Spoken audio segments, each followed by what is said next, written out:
Have you ever ignored a warning you should have taken seriously? I did, and it changed my life forever. My name is Marcus, and I need to tell you what happened that Tuesday in October in Detroit, because even 3 years later, I still wake up in the middle of the night hearing those sounds coming from the basement, sounds no human being should ever hear. I was just a janitor, an ordinary guy doing an ordinary job. Abandoned houses, properties for sale, nothing I hadn't seen dozens of times before. But that house was different. And I should have realized it the moment I saw those 3 words scrawled in red spray paint on the basement door. Do not open this. Would you have ignored a warning like that? Because I did. I grabbed my chainsaw, cut the rusty padlock, and opened that door that had been sealed for years. And when it creaked open, when that putrid smell hit me like a punch to the gut, I knew I had made a terrible mistake. But it was too late. What I saw down there in that dark and cold basement haunts me to this day. Something that transformed a simple cleaning job into the worst nightmare of my life. And the scariest part, discovering that it wasn't just an ordinary basement. There was something deeper, a sub-basement, a place that held secrets that should have died with its owner. Stay with me until the end, because what you're about to discover might shock you as much as it shocked me that day. Why would someone seal a basement so carefully? What was hidden there that was so terrible, and who was trying to protect me with that warning on the door? Or was the warning not to protect me, but to protect what was inside from being discovered? Before I continue, I need to warn you.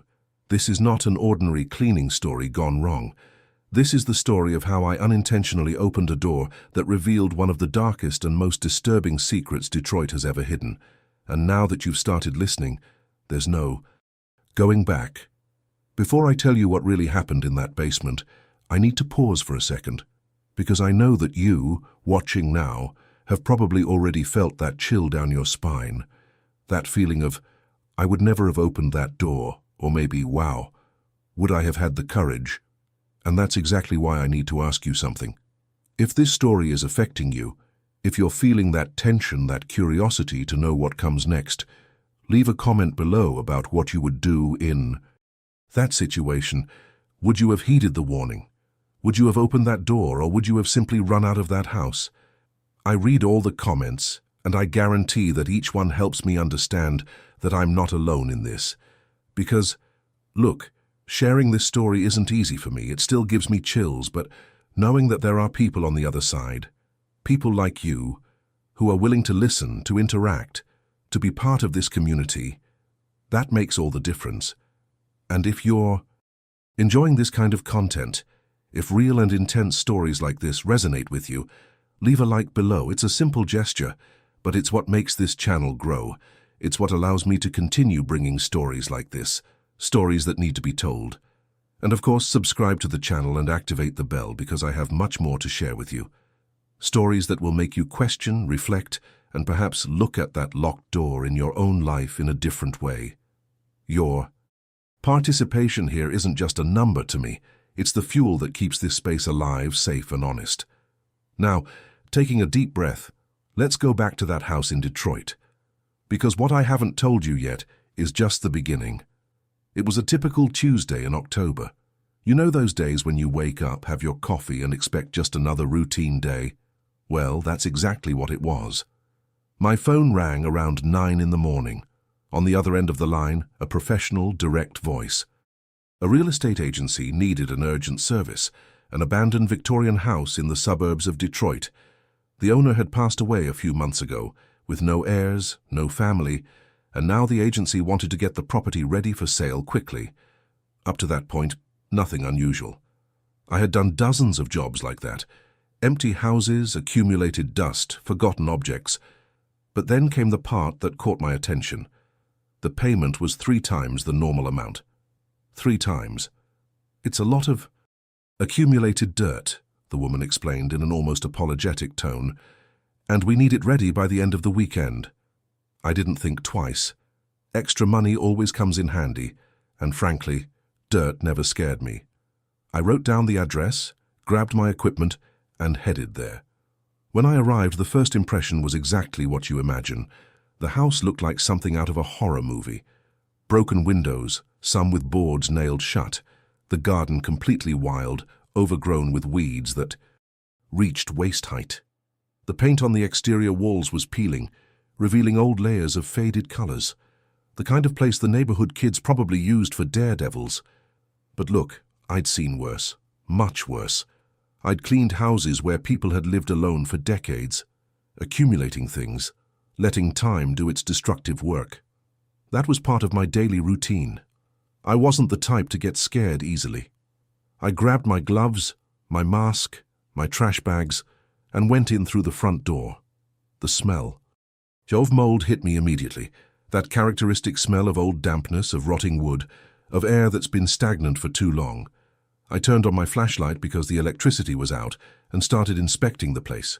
The house was empty, completely empty. And that, thinking about it now, should have been my first warning sign, because abandoned houses usually have things. Old furniture, forgotten boxes, pictures on the walls. But there, nothing. The bare walls, the exposed wooden floor. Echoes of my footsteps reverberating through every room. It was as if someone had removed everything in a hurry, urgently, as if they were erasing traces. I walked upstairs, checking the bedrooms. Empty. Bathroom. Empty. I went back down to the ground floor, and it was there, while walking down the back hallway, that I noticed. There were marks on the walls. They weren't simple cracks or damage from time. They were scratches, deep scratches, as if something heavy had been dragged. Or worse, as if something had tried to grab on while being pulled. My rational mind tried to find explanations. Furniture being removed, old renovations, anything that made sense. But my instinct, that voice deep inside that we learn to ignore in adulthood, was screaming. That's when I saw the door at the end of the hallway, the basement door. And man, everything about that door screamed danger. It was locked with an industrial padlock, one of those thick, heavy ones. Chains were wrapped around it several times, and painted with red spray paint in large, irregular letters was that warning I should have heeded. 3 simple words, 3 words that changed everything. Do not open this. I stood in front of that door for a few minutes, just observing, trying to process what I was seeing. Because you see, when you work cleaning abandoned properties, you learn to read the signs. You develop a 6th sense for strange situations. And everything there was wrong. That smell, for example. It wasn't the usual mold of an old house. It was something heavier, more penetrating.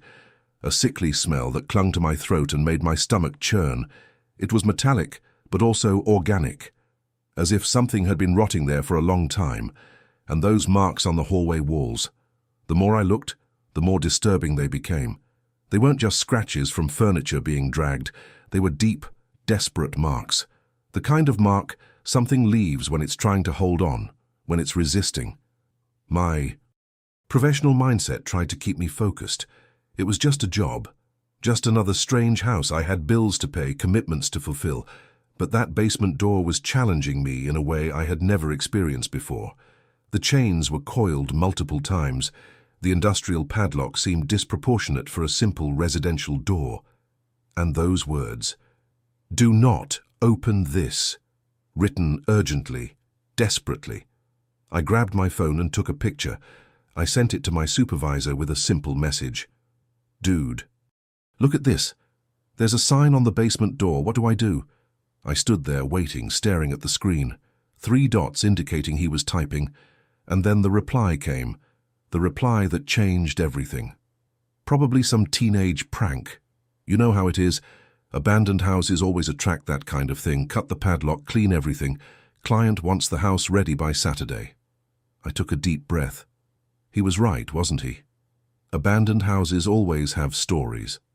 They always have these silly mysteries that ultimately mean nothing. Graffiti on the walls, locked doors, things left by bored kids looking for excitement. I was being paranoid. I was letting the atmosphere of that place get into my head. I went back to my van and got the chainsaw. That tool had saved me on dozens of jobs. Rusty padlocks, jammed hinges, swollen wood. Nothing it couldn't fix. I put on my safety glasses and turned on the equipment. The loud sound broke the heavy silence of the house. I positioned the blade against the padlock and pressed. Sparks started flying. The metal was thick, resistant, more resistant than it should be for a simple basement padlock. It took almost 5 minutes of continuous cutting until it finally gave way with a loud snap. The chains fell to the floor with a metallic noise that echoed throughout the house. And then, in the silence that followed, I heard it. It was subtle. So subtle that for a second I thought I had imagined it. A sound coming from inside the basement. It wasn't the creaking of old wood settling. It wasn't the wind passing through some crack. It was something different, something that seemed organic, like a sigh. It was as if something down there had been holding its breath for a long time and finally released the air, as if something had been waiting. My hand froze on the doorknob.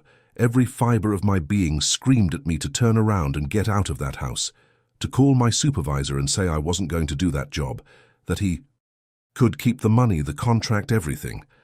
But the hidden truth about us human beings is that we are creatures of routine, of obligations, of responsibilities, and when you spend years doing the same job, you develop a kind of autopilot. You ignore your instincts because you need to finish the job, because you have bills to pay, because you don't want to seem cowardly. This journey of seemingly small decisions is what leads us to the biggest impacts of our lives. And at that moment, standing in front of that basement door with the sound of that sigh still echoing in my mind, I made the decision that would change everything. I gripped the doorknob tightly. It was cold, icy even, and slowly, very slowly, I began to turn it. Write the word presentee in the comments if you've ever had that feeling that something was terribly wrong, but you kept going anyway. Because what came next? What was waiting on the other side of that door? The door creaked open, a sharp sound that cut through the silence like a blade. And then darkness, a darkness so complete, so absolute, that for a moment I felt disoriented. The light that streamed through the door behind me illuminated only the first 2 steps of the wooden staircase that descended into the abyss. I grabbed my flashlight and pointed it downwards. The beam of light cut through the darkness, revealing a steep, narrow staircase with steps that looked like they had been built decades ago. The wood was dark, stained, worn by time. I took a deep breath, trying to ignore the smell, which was now much stronger. I placed my foot on the first step. It groaned under my weight, a loud creak that echoed off the concrete walls.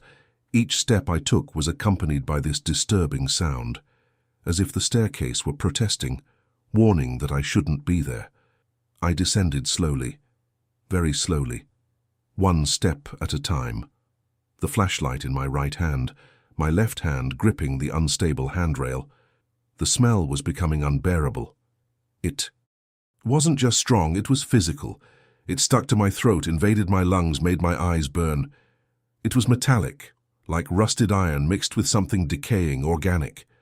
I pulled my shirt up, covering my nose and mouth, trying to create some kind of filter. It didn't help much. I counted mentally. 10 steps, 12, 15. The staircase seemed endless. The further down I went, the colder it got. It wasn't the normal cold of an unventilated basement. It was a damp, penetrating cold that saw into my bones. My breath came out in clouds of vapor visible in the beam of the flashlight. Finally, my foot touched the ground, solid concrete. I raised the flashlight and began to scan the space around me. At first glance, it was just an ordinary basement. Grey concrete walls, stained by dampness and time. Low ceiling with exposed wooden beams, some with cobwebs hanging from them. In the left corner, some old boxes stacked carelessly. Damp, crumbling cardboard. Nothing out of the ordinary. Nothing that justified that warning on the door, those chains, that industrial padlock. For a brief moment I felt relief. Maybe my supervisor was right. Maybe it was just paranoia.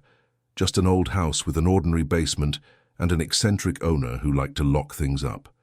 I took a few steps forward, walking towards the center of the space, and that's when the flashlight's beam hit the back wall. My heart stopped. I literally felt my chest tighten, my breath catch, because there, scattered, Across the concrete floor were stains, dark, reddish-brown stains that covered a considerable area, and they weren't random stains. They formed a pattern, a circle, an almost perfect circle, as if someone had drawn it carefully, purposefully. And inside that circle there were symbols, marks I didn't recognize, lines, angles, shapes that made no sense to my rational mind. My professional training kicked in. Those were bloodstains, old, very old, already oxidized, already absorbed by the porous. Concrete, but blood nonetheless, and a lot of blood, enough to make a circle almost 2 meters in diameter. I took a step back, staggering. My mind raced, trying to process, trying to find explanations. An accident, an animal, anything but what my instinct was screaming. That's when I realized. In the exact center of that circle, embedded in the concrete floor, was a door, a metal door, small, maybe 1 meter by 1 meter, with thick hinges on the sides and a metal handle in the center, like those. Doors of old shelters or underground vaults. It had a small window of thick dark glass, impossible to see through without direct light. My transformation at that moment was complete. I was no longer the confident professional who had entered that house. I was just a terrified man alone in a basement, facing something that clearly held revelations that no person should discover. But curiosity, that destructive and irresistible force, pulled me forward. I approached the circle, careful not to step on the stains. I knelt beside the metal door. I pointed the flashlight at the glass window and pressed my face against it, trying to see what was on the other side. I pressed my face against the thick glass, trying to focus my vision. The flashlight trembled in my hand, making the beam of light dance erratically. And then slowly, my eyes adjusted to the darkness on the other side. There was another level, a sub-basement, a secret chamber dug even deeper into the earth. And what I saw down, there made every cell in my body scream for me to run. But I couldn't move. I was paralyzed, frozen between absolute terror and a morbid curiosity that held me captive in that place. Down there, scattered across the hard-packed earth floor, were belongings, clothes, small children's size, faded t-shirts, torn pants, a pink sneaker with untied laces, all dirty, stained, thrown chaotically as if they had been discarded in a hurry. Next to the clothes, toys, a teddy bear with one eye missing. Scattered building blocks, a doll with tangled hair and a cracked face, objects that should represent innocence, childhood, joy. But there, in that place, they seemed profoundly wrong, contaminated, perverted by the context in which they found themselves. I moved the flashlight to the left and saw a bed, small, the kind you put in a child's room, but this one wasn't in a cozy, safe room.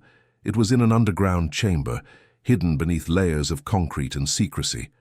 The blanket was stained, dark in several areas, and next to the bed a chain attached to the earthen wall. A chain with a handcuff at the end. My stomach churned.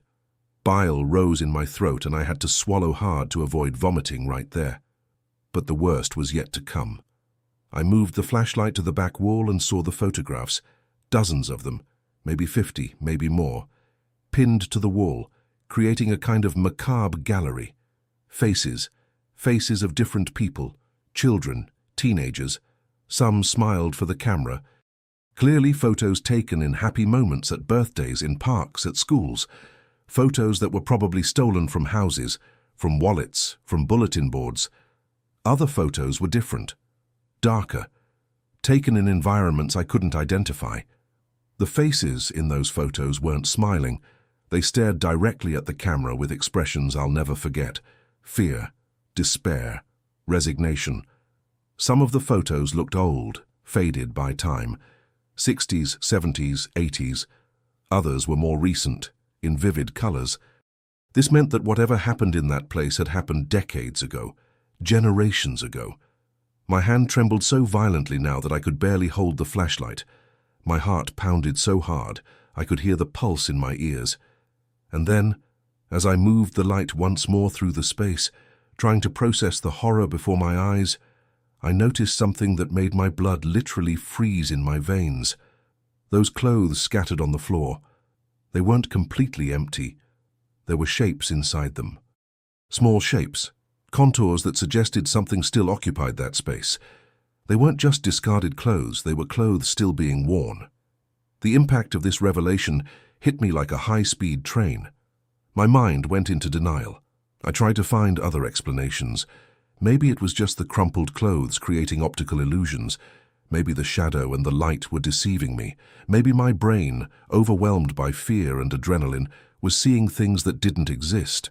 But deep down, in that part of us that recognizes the truth even when we don't want to accept it, I knew. I knew what those shapes were. I knew what that place was. And I knew I had just discovered something that would change not only my life, but the lives of dozens of families who for years, maybe decades, had been searching for answers, for closure, for justice. I dropped the flashlight. It rolled across the concrete floor, the beam of light spinning wildly, creating dancing shadows on the walls. I stood up, stumbling over my own feet. I turned towards the stairs. I needed to get out of there. I needed to call someone, police, firefighters, anyone. But my legs wouldn't obey. My whole body trembled. If you've ever experienced that moment when your entire reality changes, when you realize the world isn't what you thought it was, write the word transformed in the comments. Because in that basement, at that exact moment, I ceased to be the person I was when I entered that house. And what happened in the queue? Following hours, I stumbled on the steps climbing those stairs. My feet pounded against the wood in a disorganized, desperate way. Every second down there felt like an eternity. When I finally reached the basement door and stepped out into the hallway, my lungs burned, gasping for fresh air. But even outside that hole, the smell was still clinging to me, to my clothes, to my skin, to my memory. I grabbed my cell phone, my hands trembling so violently that I almost dropped it twice before I managed to unlock the screen. I dialed 911. The numbers seemed blurry in my vision. My finger missed. I had to try again. Finally, the call connected. 1 ring, 2 rings. 911, what is your emergency? The operator's voice sounded calm, professional, so distant from the reality I had just witnessed. Police emergency? The words came out breathless, broken. I found something. You need to come here now. Sir, I need you to breathe and tell me your location. Ashland Street, number 1847, Detroit. There's a basement. There are things down there. Bodies. I think they're bodies. There was a brief pause on the other end of the line. That kind of pause that happens when someone processes something serious. Sir, the police are on their way. Are you in a safe place? Is there anyone else in the residence with you? No, I'm alone. I'm a cleaning employee. I just came to do my job and my voice faltered. I couldn't form complete sentences. The operator kept asking questions, keeping me on the line, but I could barely hear. I staggered out of the house, sat on the front steps, still holding the phone to my ear. 15 minutes. That's how long it took. 15 minutes that felt like hours. The first police car arrived at high speed, sirens cutting through the suburban silence. Then another, and another. In a few minutes, the entire street was blocked off, red and blue lights swirling, creating hypnotic patterns on the facades of neighboring houses. Ambulances, unmarked vans which I later learned were from the FBI. Men and women in uniform, some in full tactical gear, others with jackets identifying different agencies. They approached me cautiously as if I might be a threat. Questions came from all sides. Did you go into the house? Did you touch anything? Did you see anyone inside? How long were you in the basement? I tried to answer everything, but my mind was fragmented. The words came out haphazardly, incoherently. A paramedic placed a thermal blanket over my shoulders, even though it was a relatively warm day. I was in shock, trembling uncontrollably. I watched as a full team, wearing white jumpsuits and gas masks, entered the house. They carried equipment I had never seen before: cameras, powerful lights, evidence collection boxes. I was taken to a van and interrogated, not by a police officer, but by 2 federal agents, an older man with grey hair, and a young woman with a tablet in her hands noting every word. Mr. Marcus, I need you to tell us exactly what you saw. Every detail matters." And I told them everything. The sealed door, the warning, the stains on the floor, the metal door, and what was on the other side of that glass window. They exchanged meaningful glances during my account, glances that confirmed something they already suspected. 3 days. It took 3 days for the story to explode in the national media. 3 days of imposed silence while the authorities worked at the scene, and then suddenly it was everywhere. Every news channel, every website, every social network. Horror in Detroit. Underground chamber discovered in abandoned house. The details that leaked to the press were limited, censored, but enough to cause a national impact. The house belonged to Harold Weiss, a name I had never heard before, but which quickly became synonymous with nightmare. He disappeared in 2019, a few months before dying of cancer in a public hospital. No known family, no close friends. An invisible man who spent decades operating in the shadows. That basement was a chamber, a place built for the sole purpose of holding people prisoner. Authorities found the remains of 7 individuals, 7 lives taken, hidden, forgotten. Some victims had disappeared more than 20 years ago. Cases filed away as escapes, voluntary disappearances. Children and teenagers whom the system failed to protect and eventually stopped. Searching for. What you saw on television was just the surface, the censored, edited version, appropriate for public consumption. But I witnessed something much deeper, much more disturbing. In the days following the discovery, while news cameras surrounded the block and reporters tried to extract statements from anyone who passed by, investigators were uncovering layers of horror that would never reach the public. One of the federal agents, that gray-haired man who interrogated me, contacted me. A week later. He shouldn't have been telling me this. It violated protocols, broke confidentiality rules. But I think he needed to share the burden with someone. And I was already irrevocably connected to that story. "Marcus," he said, sitting beside me on a park bench away from prying eyes, "you need to understand the magnitude of what you found." He told me that investigators had discovered diaries. Not one, but several. Leather-bound notebooks, filled with meticulous and disturbingly organized handwriting. Pages and pages describing in minute detail what Harold Weiss did in that basement. Dates, times, methods, everything documented as if it were a scientific experiment, as if those lives were merely data to be recorded. But the diaries were only the beginning. Hidden behind a false panel in the wall of that underground chamber, they found a camera system, sophisticated professional equipment, high-resolution security cameras positioned at strategic angles and connected to them external hard drives, terabytes of recordings, years of footage. The agent didn't go into detail about the content of those videos. He didn't need to. My imagination filled in the blanks in ways that made me wake up sweating in the middle of the night. Those recordings became crucial evidence, irrefutable proof not only of the crimes, but of the methodology, the frequency, the duration of the horrors committed there. And then he told me something that completely changed my understanding of the situation. That door I opened, that basement I invaded, wasn't sealed by accident or negligence. It was sealed on purpose, with deliberate intent. Weiss knew he was dying. The cancer consuming his body left no doubt. In his final months, knowing the end was near, he made a decision. He went down to that basement one last time. He meticulously sealed everything. He put on that industrial padlock, wrapped those chains, and with red spray paint, painted that warning on the door. 3 words. That were both a warning and a plea. Do not open this. He wanted his secrets to die with him. He wanted to be buried and forgotten, taking with him the hidden truths of that place. He planned everything down to the smallest detail. But he hadn't counted on one variable. He hadn't counted on the real estate agency hiring a cleaning company. He hadn't counted on me. His carefully planned journey to oblivion was interrupted by pure chance. By an ordinary employee doing an ordinary job on an ordinary Tuesday. The impact of this revelation hit me strangely. On the one hand, I had given the victims' families something they had been seeking for decades: answers, closure, justice, even if belated. On the other hand, I had violated a monster's last wish.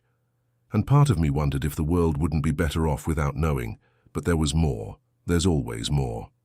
During the analysis of the diaries, investigators discovered references to an associate, someone who helped Weiss, someone who knew about the crimes, participated in them, facilitated their execution. The diaries used only a code name, never a real name. The entries mentioned this person dozens of times over the years. My associate brought in a new acquisition today. Discussed improved methods with my associate. My associate suggests relocation. This person exists, is somewhere out there, free, living a normal life while carrying these secrets. And according to the diaries, this person knew exactly where that house was, knew every detail of that operation. The FBI created a dedicated task force, psychological profiles, pattern analysis, investigation of all of Weiss's acquaintances. But to this day, 3 years later, nothing. It's as if this person dissolved into thin air. Or perhaps, and this is what amazes me most, she's simply too good at hiding in plain sight. If you've ever felt that there are truths in the world that are too big, too heavy, write hidden truths in the comments. Because what I learned from this experience is that beneath the surface of our everyday reality, have you ever experienced something that split your life into two distinct parts? A before and after so clear that you barely recognized the person you were? That's what happened to me. My life simply crumbled in the weeks and months following that day. And it wasn't a sudden, dramatic collapse. It was slow, progressive, like a building collapsing floor by floor until nothing is left standing. Sleep was the first victim. In the first few nights after the discovery, I simply couldn't close my eyes. I would lie in bed, staring at the ceiling, reliving every second of that descent into the basement. When exhaustion finally overcame me and I fell asleep, the nightmares would come. Always the same ones. I was back in that sub-basement, but this time the metal door would open by itself, and those shapes on the floor would begin to move, and I would wake up screaming, sweating, my heart pounding so hard it felt like it was going to burst out of my chest. My girlfriend at the time, Sarah, tried to help. She really tried. She held my hand in the middle of the night when the nightmares came. She made chamomile tea. She suggested activities to distract me. But how do you distract someone from something like that? How do you bring back a person who has seen what I saw? I started therapy. I found a psychologist specializing in trauma.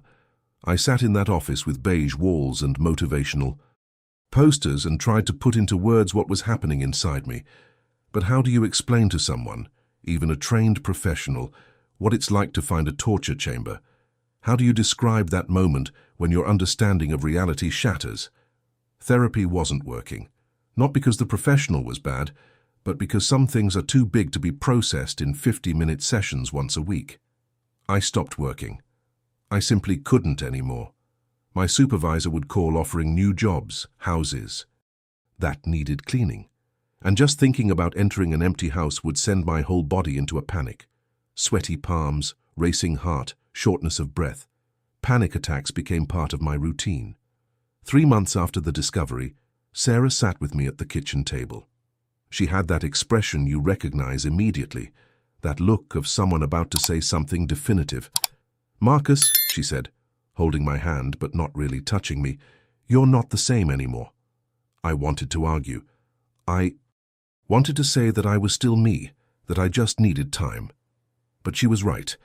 I wasn't the same anymore.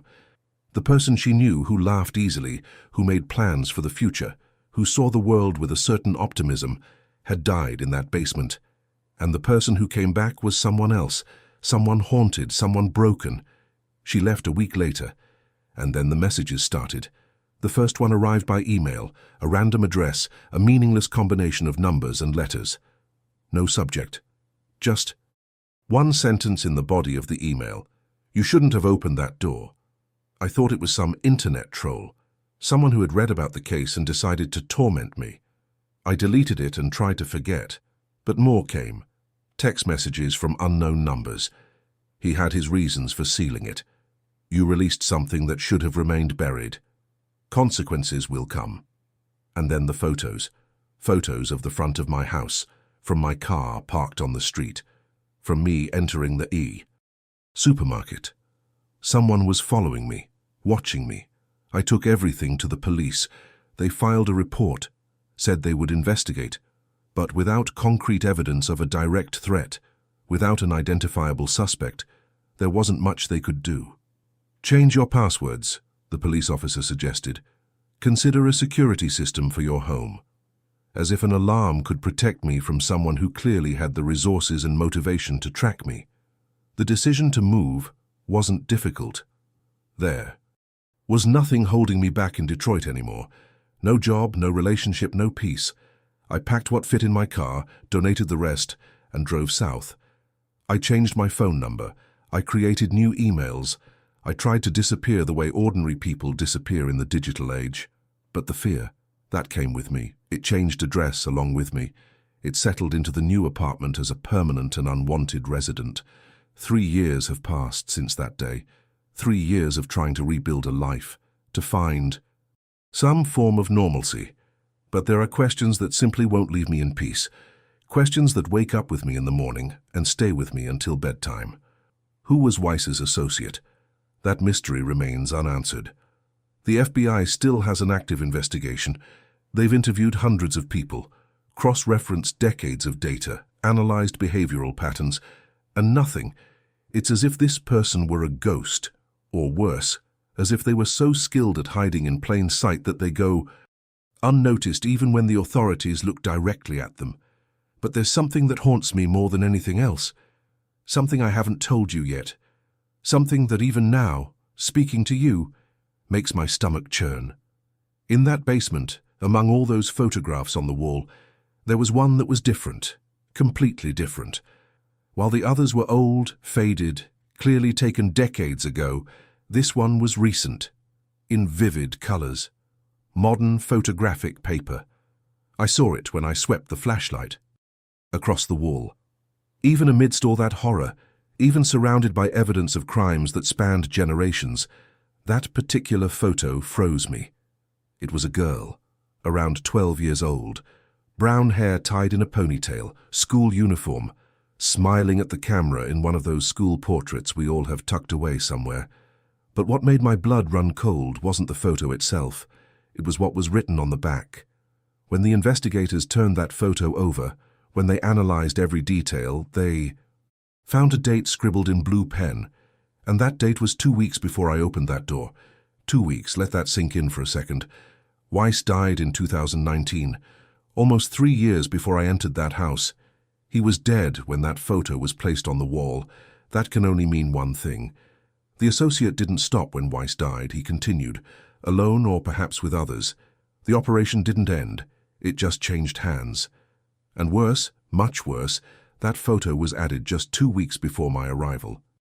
This means the associate was active, was visiting that place, was keeping that place alive even after Weiss's death.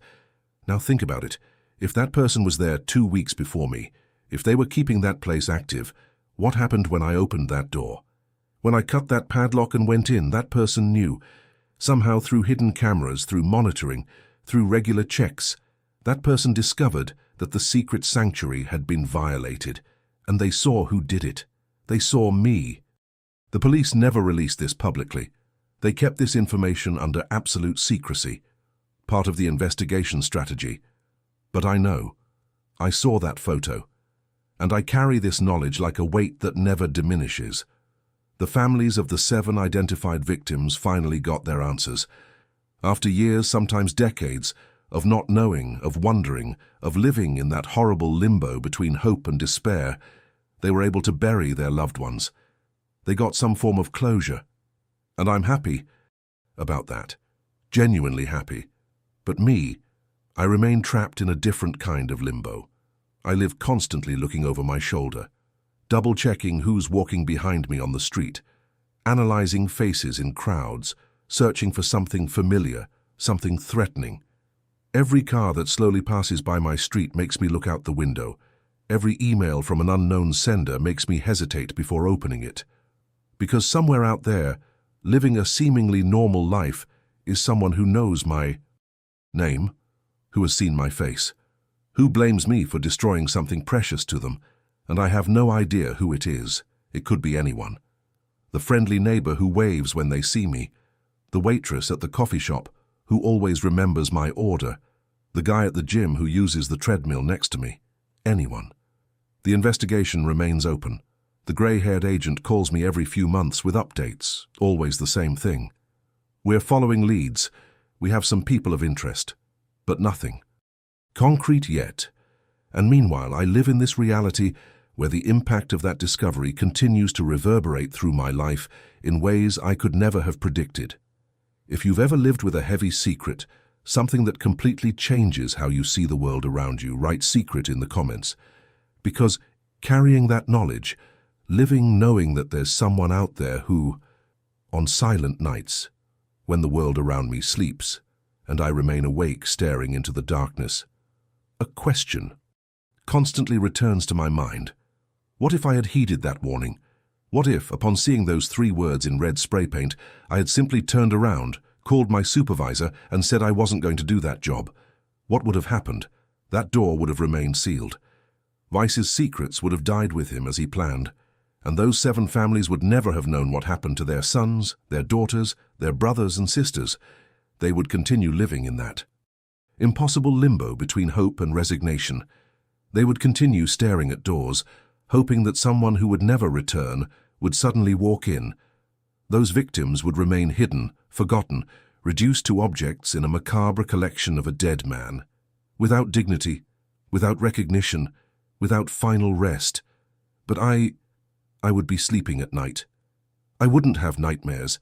I wouldn't look over my shoulder. I wouldn't jump every time an email from an unknown sender arrived. My girlfriend wouldn't have left me.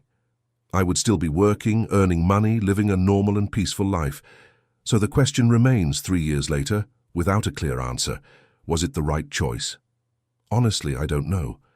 There are days when I look at the positive impact, at the families who were able to bury their dead, at the justice that was served, even if belatedly. And I think, yes, it was worth it. But there are other days, bad days, when fear grips me and paranoia consumes me. When I find myself checking the locks for the 3rd time before bed, when I avoid leaving the house unnecessarily. On those days, I regret it, deeply. What I know, with absolute certainty, is that evil exists. It's not a philosophical abstraction. It's not just a word we use to describe bad things. It's real, tangible, and often much closer than we'd like to admit. It doesn't wear horns and carry a trident. It doesn't announce its presence with thunder and flames. Evil lives in ordinary houses, in quiet, suburban neighborhoods, behind perfectly normal facades. It is guarded by people who greet neighbors, who pay taxes, who live seemingly regular lives. People you pass on the street every day without suspecting anything. Sometimes, this evil hides behind sealed doors in abandoned houses. Other times in basements, in garages, in rented warehouses, places we pass without a second glance. And the most terrifying truth I've learned on this journey is this. When you encounter this evil, when you look directly at it, when you witness its undeniable existence, something changes in you permanently. Because evil doesn't remain passive under your gaze, it looks back. And once that gaze meets yours, once that connection is established, it never stops looking. You become part of the story, a thread in the web, and no matter where you go, no matter how many times you change cities or phone numbers, that connection remains. I live with that now, with the knowledge that I am seen, monitored, remembered, by someone who values the secrets I exposed more than anything. And this is my permanent reality, the price I paid for doing what I thought was right at that moment. But perhaps, and I cling to this possibility on bad days, perhaps telling this story serves a greater purpose. Perhaps alerting other people to the signs, to the decisions, to the consequences, will make someone somewhere more prepared when they find their own door sealed. And perhaps, just perhaps, this mindset of vigilance, of attention to detail, of not ignoring those internal warnings that our instinct gives us, can save someone, prevent something, interrupt a cycle. If this story impacted you in any way, If it moved you, if it made you think about the doors you open or leave closed in your own life, I want to hear from you. Leave a like on this video if you've made it this far with me. Subscribe to the channel because I have more stories to share, more truths to reveal. And in the comments tell me, would you have opened that door? Knowing everything I've told you now, would you make the same choice? And if you have a similar story, something that changed your perception of reality, something that haunts you, share it below. We are a community here, and our experiences connect us in profound ways. See you in the next video. And you had the courage to get this far with me, to listen to this whole story until the end. I truly appreciate it. I know it wasn't easy. This kind of content affects us in a different way, and the fact that you've stayed until now says a lot about who you are. If you haven't subscribed to the channel yet, now is a good time to do so. Not because I'm desperately asking, but because if this kind of story makes sense to you, if you connected with this narrative, I have so much more to share. Real stories, experiences that changed lives, reflections on the decisions we make, and the consequences we carry. And I want you here on this journey with me. Leave a like too, not as an obligation, but as a way of saying I saw, I heard, and it impacted me. That's what a like represents to me, a true connection with what was shared here. And in the comments, if you really made it to the end of this story, if you followed every detail from that first moment I opened that door until now, right, I made it to the end. So I know you were with me on this entire journey. And look, I know that after hearing all this, you probably have that chill down your spine, that feeling of unease. So before you leave, there's a video here that I think will make a lot of sense to you now. It's a natural continuation of this conversation we had. Click and join me there, because there's still a lot to be said. Thank you for being here, truly. See you next time. See you.